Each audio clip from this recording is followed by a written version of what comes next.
আসসালামু আলাইকুম। আমি মোহাম্মদ আব্দুল্লাহ মোমন, সহকারী গ্রন্থাগারিক, সোনারগাঁও উচ্চ বিদ্যালয়। প্রিয় শিক্ষার্থীবৃন্দ, তোমরা সকলেই নিশ্চয়ই ভালো আছো। আমিও তোমাদের দোয়ায় ভালো আছি। প্রিয় শিক্ষার্থীবৃন্দ, করোনা মহামারীর মধ্যে তোমরা নিজেরাই পড়ালেখা চালিয়ে যাচ্ছ। তারপরেও যেহেতু এখন আমরা অনলাইন ক্লাস নিচ্ছি, আজকে আমি তোমাদের যে বিষয়টি নিয়ে আলোচনা করব, আমার বিষয় হচ্ছে ক্যারিয়ার শিক্ষা। দশম শ্রেণীর শিক্ষার্থীবৃন্দ, আমি তোমাদের যে আজকে ক্লাসটি নিব, আমার বিষয় হলো আমি ও আমার কর্মক্ষেত্র। চতুর্থ অধ্যায় থেকে আমি আজকে আলোচনা করব। আমি আবারও বলছি, আমি যে বিষয়টি নিয়ে আলোচনা করব চতুর্থ অধ্যায় থেকে, আমার বিষয়টি হচ্ছে আমি ও আমার কর্মক্ষেত্র। তোমরা একটু লক্ষ্য করলে বুঝতে পারবে কর্মক্ষেত্র কি। কর্মক্ষেত্র বলার আগে আমি যে বিষয়টি নিয়ে এখন আলোচনা করব সেটি হলো এই অধ্যায়টি, চতুর্থ অধ্যায়টি আমি পাঠ করলে তোমরা যা যা জানতে পারবে, স্থানীয়, জাতীয় ও আন্তর্জাতিক ক্ষেত্রে গুরুত্বপূর্ণ কাজের ক্ষেত্রগুলো সম্পর্কে তোমরা জানতে পারবে। এই অধ্যায়টি পাঠ করলে আন্তর্জাতিক পরিসরে বাংলাদেশিদের কাজের সুযোগ সুবিধা জানতে পারবে। চাকরি, পেশার কাজ খুঁজে পেতে গণমাধ্যম ও ওয়েবসাইটের ভূমিকা কি তোমরা জানতে পারবে। আত্মকর্মসংস্থানের গুরুত্ব সম্পর্কে জানতে পারবে। আরো তোমরা জানতে পারবে গণমাধ্যম এবং তথ্য ও যোগাযোগ প্রযুক্তি ব্যবহারের মাধ্যমে বিভিন্ন কাজের ক্ষেত্রে অনুসন্ধান করে প্রতিবেদন উপস্থাপন করার নিয়ম সম্পর্কে তোমরা জানতে পারবে। প্রিয় শিক্ষার্থীবৃন্দ, আমি ও আমার কর্মক্ষেত্রের যে বিষয়গুলো আছে তার সংক্ষেপে আমি তোমাদেরকে আলোচনা করে যাচ্ছি। বাংলাদেশের বিদ্যমান কর্মক্ষেত্র সমূহ। বাংলাদেশে আমরা কি কি কর্মক্ষেত্রগুলো করে থাকি? বাংলাদেশের বিদ্যমান কর্মক্ষেত্র সমূহ হচ্ছে, বিশ্বায়নের সঙ্গে তাল মিলিয়ে চলতে গিয়ে আমাদের দেশে কর্মক্ষেত্রে ব্যাপক পরিবর্তন এসেছে। কর্মক্ষেত্র সম্পর্কে গভীরভাবে না জানলে আমরা আমাদের স্বপ্ন ও আগ্রহের সাথে সামঞ্জস্যপূর্ণ পেশা গ্রহণ করতে পারবো না। বর্তমানে দেশে স্থানীয়, জাতীয়, আন্তর্জাতিক পর্যায়ে যেসব পেশা গ্রহণ করার সুযোগ আছে সেগুলো নিচে বর্ণনা করা হলো। আমি কি বলেছি? কয়টি পর্যায় আছে এখানে? স্থানীয় পর্যায়, জাতীয় পর্যায়, আন্তর্জাতিক পর্যায়, তিনটি পর্যায়ে আমাদের যে বাংলাদেশের যে বিদ্যমান কর্মক্ষেত্রগুলো রয়েছে সেটি তিনটি বিষয়। একটি কি হলো, প্রথম এক নম্বর হলো, আমি কি বলছি, এক নম্বরে স্থানীয় পর্যায়।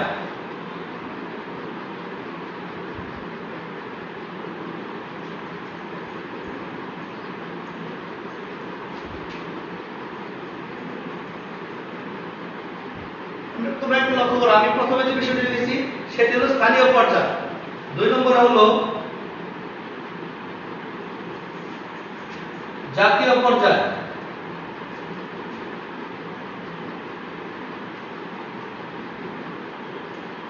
জাতীয় পর্যায়। তিন নম্বরে হলো আন্তর্জাতিক পর্যায়।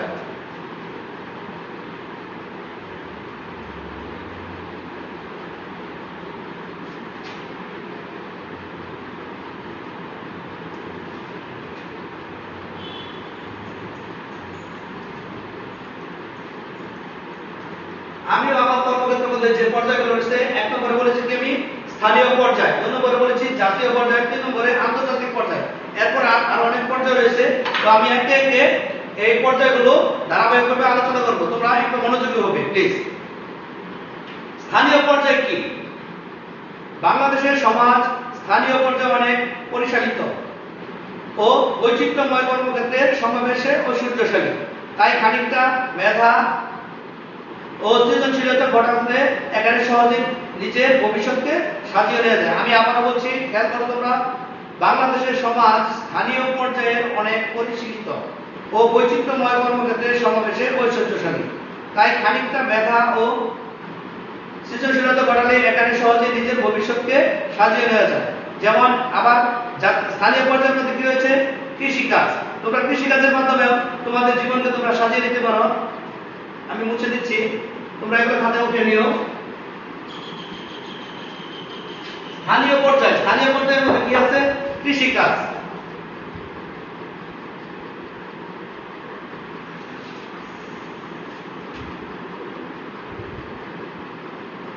কৃষিকাজ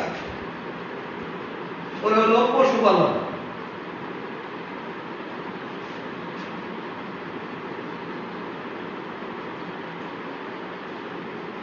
3 নম্বরে আছে তোমার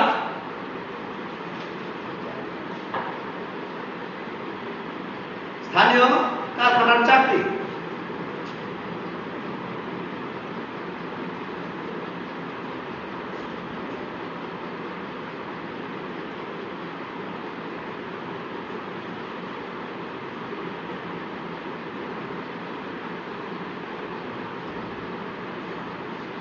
স্থানীয় কারখানায় চাকুরি। আমি এগুলো ধারাবাহিকভাবে এখন আলোচনা করবো, তোমাকে লক্ষ্য করো। আমি কি বলেছি, বাংলাদেশের সমাজ স্থানীয় পর্যায়ে অনেক পরিশীলিত ও বৈচিত্র্যময়, কর্মক্ষেত্রে সমাবেশে ঐশ্বর্যশালী। তাই খানিকটা মেধা ও সৃজনশীলতা বাড়ালে এখানে সহজে নিজের ভবিষ্যৎ সাজিয়ে নেওয়া যায়। কিভাবে করতে হবে? কৃষিকাজের মাধ্যমে করতে হবে। কৃষিকাজ কিভাবে করবে? পৃথিবীর আদিমতম পেশা কি? কৃষি। পৃথিবীর আদিমতম পেশা হলো কৃষি। বাংলাদেশের ভূমি খুবই উর্বর, যা কাজে লেগে দেশের উন্নতির স্বর্ণশিখরে নিয়ে যাওয়া সম্ভব। বৈজ্ঞানিক পদ্ধতিতে চাষাবাদের জন্য আধুনিক কৃষকের প্রয়োজন। শিক্ষিত চাষী জৈব সার তৈরির পাশাপাশি সঠিক পরিচর্যা ও ব্যবস্থাপনার মাধ্যমে অধিক ফসল ফলাতে পারে। শিক্ষা নবপ্রযুক্তির সাথে পরিচয় করিয়ে দেয়, ফলে কাজ দ্রুত ও সহজ হয়। আমি কি বলেছি? কৃষিকাজের কথা বলেছি। কৃষিকাজটা কিভাবে করতে হবে?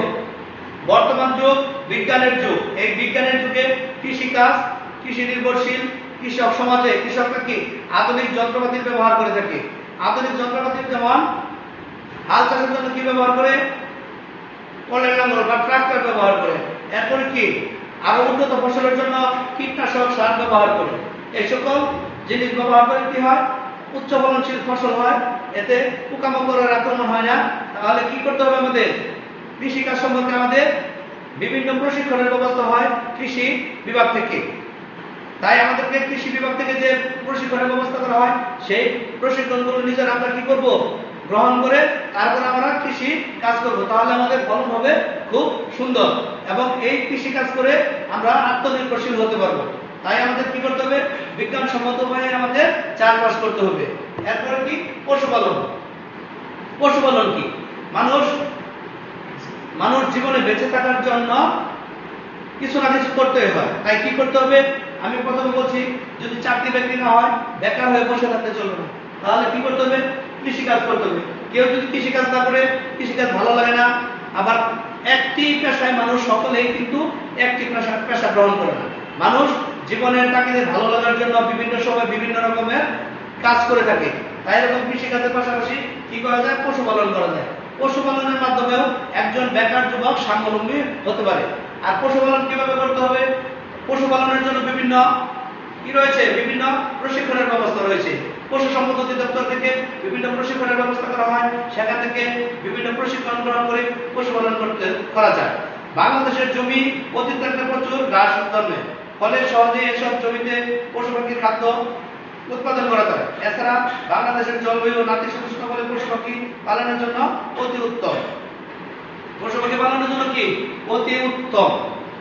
বাংলাদেশের যে আবহাওয়া, এই আবহাওয়াতে বিভিন্ন রকমের পশু পাখি আবাদ করা যায়, পশু পাখি পালন করা যায়। এই সকল পশু পাখি পালন করে মানুষ আজকে অনেক স্বাবলম্বী হচ্ছে। তুমিও যদি মনে করো যে তুমি বড় হয়ে পড়ালেখা করবে, পড়ালেখা করার পরে তোমার চাকরি বাকরি হচ্ছে না, তাহলে তুমি কি করবে? তাহলে তুমি কৃষিকাজ করবে। হ্যাঁ, তোমার কৃষিকাজ ভালো লাগবে না, তাহলে তুমি কি করবে? বাণিজ্যিক ভাবে তুমি পশুপালন করবে। পশুপালন করে তুমি আত্মনির্ভরশীল হবে, স্বাবলম্বী হবে। তারপরে আমি কি বলছি? স্থানীয় কারখানায় চাকরি। স্থানীয় কারখানা যেমন জাহাজ ভাঙা শিল্প, লঞ্চ তৈরি কারখানায় কাজ করে জীবিকা নির্বাহ করা সম্ভব। সরকারি যুব উন্নয়ন প্রশিক্ষণ, টেকনিক্যাল ও ভোকেশনাল ইনস্টিটিউট সমূহে প্রশিক্ষণ অর্জন করে এসব কাজে দক্ষতা অর্জন করা যায়। স্থানীয় কারখানা চাকরি আমরা দেখি বিভিন্ন আমাদের সমাজে বিভিন্ন হাট বাজারে বিভিন্ন রকমের কারখানা হয়ে থাকে। সে সকল কারখানায় চাকরির মাধ্যমে আত্মনির্ভরশীল হয়ে জীবন জীবিকা নির্বাহ করা যায়। তারপরে স্থানীয় উন্নয়ন সহযোগী প্রতিষ্ঠানে চাকরি। স্থানীয় উন্নয়ন সহযোগী প্রতিষ্ঠানে চাকরি করে ব্যক্তিগত উপার্জনের পাশাপাশি দেশ ও সমাজের উন্নয়নে অবদান রাখা যায়। এসব প্রতিষ্ঠানে চাকরি করতে হলে ইংরেজি ভাষা ও যোগাযোগ দক্ষতা পারদর্শী হতে হবে। স্থানীয় পরিসরে ব্যবসা। তারপরে কি 4 নম্বর হলো স্থানীয় পরিসরে ব্যবসা। আমি বোর্ডে 3 দিয়ে লিখেছি, তারপরে আমি ধারাবাহিকভাবে আলোচনা করতেছি। কি বলেছি আমি? স্থানীয় কারখানায় চাকরি করেছি। তারপরে স্থানীয় পরিসরের ব্যবসা। ব্যবসা একটি স্বাধীন ও সম্মানজনক ব্যবসা। পেশা যাতে অন্যের অধীনে কাজ করতে হয় না। আগ্রহ, দক্ষতা, পুঁজির উপর নির্ভর করে ব্যবসা করা যায় এবং তার সততা, নিষ্ঠা ও পরিশ্রমের সাথে করলে উন্নতি লাভ করা সম্ভব। অর্থাৎ আমি কি বলেছি? স্থানীয় পরিসরের ব্যবসা। স্থানীয় পরিসর কি? তুমি তোমার বাড়ির আশপাশে একটা ব্যবসা প্রতিষ্ঠান যদি করো, তাহলে তুমি সেখানে ব্যবসা প্রতিষ্ঠানের মুদির দোকান করতে পারো, বা বিভিন্ন রকমের ব্যবসা পসরা সাজিয়ে তুমি সেখান থেকে তুমি কি টাকা পয়সা ইনকাম করে তুমি তোমার জীবন নির্বাহ করতে পারো। তুমি মনে করো তোমার অনেক টাকা নেই, তাহলে তুমি কি করবে? একটা, যেমন ধরো যে মনে করো শীতকালীন সামনে শীত আসতেছে, তুমি শীতকালীন পিঠা তৈরি করে তুমি তোমার জীবিকা নির্বাহ করতে পারো। এটি হলো আমাদের কি? স্থানীয় পর্যায়। স্থানীয় পর্যায়ে পরে আমি কি বলেছি? জাতীয় পর্যায়। এখন আমি জাতীয় পর্যায় নিয়ে একটু আলোচনা করব।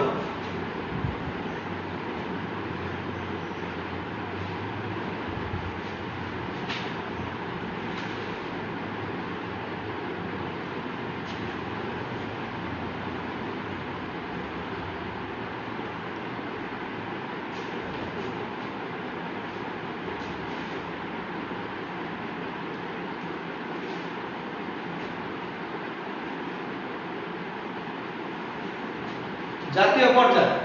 জাতীয় পর্যায় বলতে আমরা কি বুঝি? আমি সেটা লক্ষ্য করব। বাংলাদেশের জাতীয় পর্যায়ে সরকারি, বেসরকারি, বিদেশি বিভিন্ন ধরনের প্রতিষ্ঠানে চাকরি প্রচুর সুযোগ রয়েছে। এসব সুযোগ গ্রহণ করার জন্য শিক্ষা জীবনের শুরুতেই লক্ষ্য স্থির করে নিতে হবে এবং সে অনুযায়ী দক্ষতা অর্জন করতে হবে।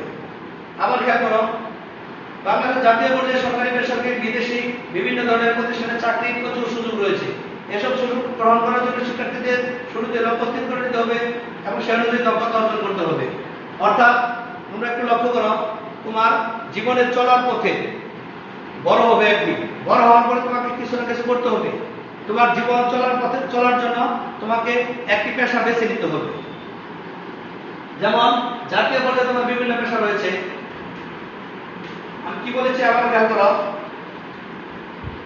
তোমার জীবনে কিছু না কিছু করতে হবে। এসব সুযোগ গ্রহণ করার জন্য শিক্ষা জীবনের শুরুতে লক্ষ্য স্থির করতে হবে। অর্থাৎ তুমি যদি বড় হয়ে, আমি তোমরা একটা খেয়াল করো, তোমরা এখন 10ম শ্রেণীতে পড়ো, তোমরা কিন্তু 9ম শ্রেণীতে চিন্তা করেছো তোমরা বড় হয়ে কি করবে। তোমরা সে অনুযায়ী গ্রুপ নিয়েছো, অর্থাৎ বিজ্ঞান, মানবিক, ব্যবসায় শিক্ষা শাখা, 3টা গ্রুপ রয়েছে। এখান থেকে তোমরা প্রথমে চিন্তা করেছো তোমরা কোন বিষয়ে পড়বে, অর্থাৎ বড় হয়ে কি হবে। যারা মানবিক নিয়েছো তারা চিন্তা করছো বড় হয়ে আমি জজ হব বা অর্থনীতিবিদ হবো, এরকম চিন্তা করেছ। এরপরে কি করে চিন্তা করেছ? যারা বিজ্ঞান নিয়েছে তারা চিন্তা করেছে আমি প্রকৌশলী হব, ডাক্তার হব, তাই তাদেরকে সায়েন্স নিতে হয়েছে। আর যারা ব্যবসায় শিক্ষা নিয়েছ তারা চিন্তা করেছ যে বড় অফিসের অ্যাকাউন্টেন্ট হবে, হিসাব রক্ষকের দায়িত্ব পালন করবে। এরকম ভাবে কি তোমরা পেশা বড় হয়ে লক্ষ্য স্থির করার জন্য তোমরা কি বিভিন্ন বিষয় এভাবে কি বন্টন করে নিয়েছো। তো জাতীয় পর্যায়ে তুমি কি অবদান কি করবে সে বিষয়ে তুমি লক্ষ্য স্থির করতে হবে। অর্থাৎ ক্যাডার সার্ভিস। আমাদের জাতীয় জীবনের প্রথম যে পছন্দের চাকরি হলো সেটা হলো ক্যাডার সার্ভিস, ক্যাডার পর্যায়। ক্যাডার সার্ভিস বাংলাদেশ এই ক্যাডার সার্ভিস চাকরির জন্য স্নাতক বা স্নাতকোত্তর পাস এবং অনূর্ধ্ব 30 বছর বয়স হতে হবে। অর্থাৎ তুমি যদি ক্যাডার বিভাগে অর্থাৎ ক্যাডার সার্ভিস তুমি গ্রহণ করতে চাও, তাহলে তোমাদের অবশ্যই স্নাতক ডিগ্রি অর্জন করতে হবে। স্নাতক পাস করার পরে তোমাকে কি করতে হবে? স্নাতক পাস করার পরে তোমাকে অ্যাপ্লিকেশন করতে হবে। তারপরে তোমার সে অনুযায়ী পড়াশোনা করে চাকরির পরীক্ষা দিয়ে তোমাকে চাকরি পেতে হবে এবং তোমার চাকরির যোগ্যতা অনুযায়ী তোমাকে কি করতে হবে? আমি বলছি স্নাতক বা স্নাতকোত্তর পাস করার পর তোমার বয়স অবশ্যই 30 বছরের উপরে হবে না। 30 বছরের মধ্যে তোমাকে এই ক্যাডারে যোগদান করতে হবে। বাংলাদেশের পাবলিক সার্ভিস কমিশন পরীক্ষার মাধ্যমে প্রার্থী বাছাই করে চাকরির সুপারিশ করে এবং মহামান্য রাষ্ট্রপতি নিয়োগ প্রদান করে। অর্থাৎ ক্যাডার সার্ভিস যে বিষয়টা সেটা কে নিয়োগ প্রদান করে? মহামান্য রাষ্ট্রপতি। তোমরা জানো আমাদের দেশের বর্তমান রাষ্ট্রপতি কে? অ্যাডভোকেট আব্দুল হামিদ। তাহলে এখন যদি ক্যাডার সার্ভিসে নিয়োগ দেওয়া হয় তাহলে সেই নিয়োগ কে দিবে? মহামান্য রাষ্ট্রপতি। এরপরে কি? শিক্ষকতা। পেশা হিসেবে শিক্ষকতা যেমনি সম্মানের তেমনি রয়েছে নিশ্চিত জীবনের হাতছানি। প্রাথমিক বিদ্যালয়ের প্রধান শিক্ষক হতে চাইলে স্নাতকোত্তরের পাশাপাশি বিএড ডিগ্রি অর্জন করতে হবে। উচ্চ মাধ্যমিক স্তরে শিক্ষকতার জন্য সরকারি প্রতিষ্ঠানে বিসিএস পরীক্ষায় উত্তীর্ণ হতে হবে এবং বেসরকারি প্রতিষ্ঠানে নিবন্ধন পরীক্ষা পাস করতে হবে। বিশ্ববিদ্যালয় শিক্ষকতার জন্য সংশ্লিষ্ট বিষয়ে প্রথম ও দ্বিতীয় স্থান অধিকার করতে হবে। আমি যে জিনিসটা বলতেছিলাম শিক্ষকতা, আমি আবার বলতেছি, আগে বলতেছি, দেখো শিক্ষকতা পেশা হিসেবে শিক্ষকতা যেমনি সম্মানের তেমনি রয়েছে নিশ্চিত জীবনের হাতছানি। প্রাথমিক বিদ্যালয়ের প্রধান শিক্ষক হতে চাইলে স্নাতকোত্তরের পাশাপাশি বিএড ডিগ্রি অর্জন করতে হবে। উচ্চ মাধ্যমিক স্তরে শিক্ষকতার জন্য সরকারি প্রতিষ্ঠানে বিসিএস পরীক্ষায় উত্তীর্ণ হতে হবে এবং বেসরকারি প্রতিষ্ঠানে নিবন্ধন পরীক্ষায় পাস করতে হবে। বিশ্ববিদ্যালয়ে শিক্ষকতার জন্য সংশ্লিষ্ট বিষয়ে প্রথম ও দ্বিতীয় স্থান অধিকার করতে হবে। অর্থাৎ তুমি একটা জিনিস খেয়াল করো, তুমি লেখাপড়া যেমন করবে চাকরিটা তেমন হবে। তুমি যদি মনে করো যে তুমি বিদ্যালয়ে কি করবে, চাকরি করবে, শিক্ষকতা করবে, বিদ্যালয়ে তুমি যদি প্রাথমিক বিদ্যালয়ে চিন্তা করো তাহলে তোমাকে কি করতে হবে, প্রাথমিক বিদ্যালয়ে স্নাতকোত্তর বা স্নাতক পাস করতে হবে। স্নাতক পাস করার পরে কি করতে হবে, পিটিআই করতে হবে। এগুলো ক্লাস, এগুলো তোমার শ্রেণী কি করতে হবে, অতিক্রম করতে হবে এগুলো বিষয়গুলো। তারপর তুমি যদি উচ্চ মাধ্যমিক বা মাধ্যমিক বিদ্যালয়ে পড়া শিক্ষকতা করতে চাও, মাধ্যমিক বিদ্যালয়ে শিক্ষকতা করতে চাইলে তোমাকে তো অবশ্যই ডিগ্রিধারী হতে হবে, স্নাতক ডিগ্রিধারী। তারপরে কি করতে হবে, বিএড ডিগ্রি অর্জন করতে হবে, বিএড করতে হবে। আর যদি শারীরিক শিক্ষা শিক্ষক হও তাহলে তোমাদেরকে বিপিএড করতে হবে। এইভাবে বিভিন্ন পেশা। আবার যদি সরকারি হাই স্কুল, সরকারি স্কুল বা সরকারি কলেজে কেউ কি করতে চায় তাহলে তাকে অবশ্যই কি করতে হবে, তাহলে অবশ্যই তাকে বিসিএস ক্যাডার হতে হবে, অর্থাৎ সর্বোচ্চ এটা করতে হবে। এরপরে যদি বিশ্ববিদ্যালয়ে শিক্ষকতা করতে চাও তাহলে তোমাকে প্রথম স্থান বা দ্বিতীয় স্থান অর্জন করতে হবে। এইভাবে প্রত্যেকটা পেশার পিছনেই যেমন পড়াশোনা করবে তেমনি তোমার জীবনের চাকরিটা হবে। আইন সংক্রান্ত পেশা, এইভাবে আমি যে বিষয়গুলো আলোচনা করেছি, যে আমি আমার কর্মক্ষেত্র, এই কর্মক্ষেত্রগুলো আমি আগে পর্যায়ে বলেছিলাম স্থানীয় পর্যায়ে, জাতীয় পর্যায়ে, এরপরে কি বলছিলাম আন্তর্জাতিক পর্যায়ে। আবার জাতীয় পর্যায়ের মধ্যে কি রয়েছে, শিক্ষকতা, আমি বলেছি আইন সংক্রান্ত পেশা, পোশাক শিল্প, নৌযান ও নৌ পরিবহন শিল্প, এরপরে রয়েছে অটোমোবাইল শিল্প, সমন্বয় পেশা, ফাইন্যান্সিং, এগুলো। এরপরে প্রকল্প, তারপরে আন্তর্জাতিক পর্যায়ে কাজের সুযোগ। আমি 3 নম্বরটা বলেছিলাম কি, আন্তর্জাতিক পর্যায়ে কাজের সুযোগ গ্রহণ করতে হবে। আন্তর্জাতিক পর্যায়ের মধ্যে যেমন আরব দেশসমূহে কাজ করা যাবে, যুক্তরাষ্ট্রে কাজ করা যাবে, অস্ট্রেলিয়া, নিউজিল্যান্ডে কাজ করা যাবে। শুধু দেশে থেকে যে দেশের কাজই করতে হবে এরকম কিছু না। তুমি আন্তর্জাতিক পর্যায়ে যে তুমি দেশের জন্য রেমিটেন্স যোদ্ধা হিসেবে বিদেশে তুমি দেশের জন্য নিজের জন্য অর্থ উপার্জন করতে পারবে। তো আমার আলোচনা অনেক ছিল, যেহেতু সময় স্বল্পতা, তোমাদের এই ক্লাসটি করালাম আমি। এখন তোমরা এই ক্লাসটি মনোযোগ সহকারে দেখবে, এবং যদি কখনো এই ক্লাস চলাকালীন সময় তোমাদের অনেক কিছু হয়তো বোধগম্য হয় নাই, তোমরা প্রয়োজনে কমেন্টের মাধ্যমে আমাকে প্রশ্ন করবে, আমি তোমাদেরকে উত্তর দেওয়ার চেষ্টা করব। প্রিয় শিক্ষার্থীবৃন্দ, আমি তোমাদের মাঝে এতক্ষণ এই ক্যারিয়ার শিক্ষা, আমিও আমার কর্মক্ষেত্র সম্পর্কে তোমাদেরকে আলোচনা করলাম। এখানে 3টি বিষয় আমি আলোচনা করেছি, সেই বিষয়গুলি তোমরা লক্ষ্য করবে এবং ভালোভাবে বুঝে নিবে। তো করোনা মহামারীর মধ্যে তোমরা ভালো থাকো, সুস্থ থাকো, এই শুভকামনায় আমি আজকের কথা এখানে বিদায় নিচ্ছি। আসসালামু আলাইকুম।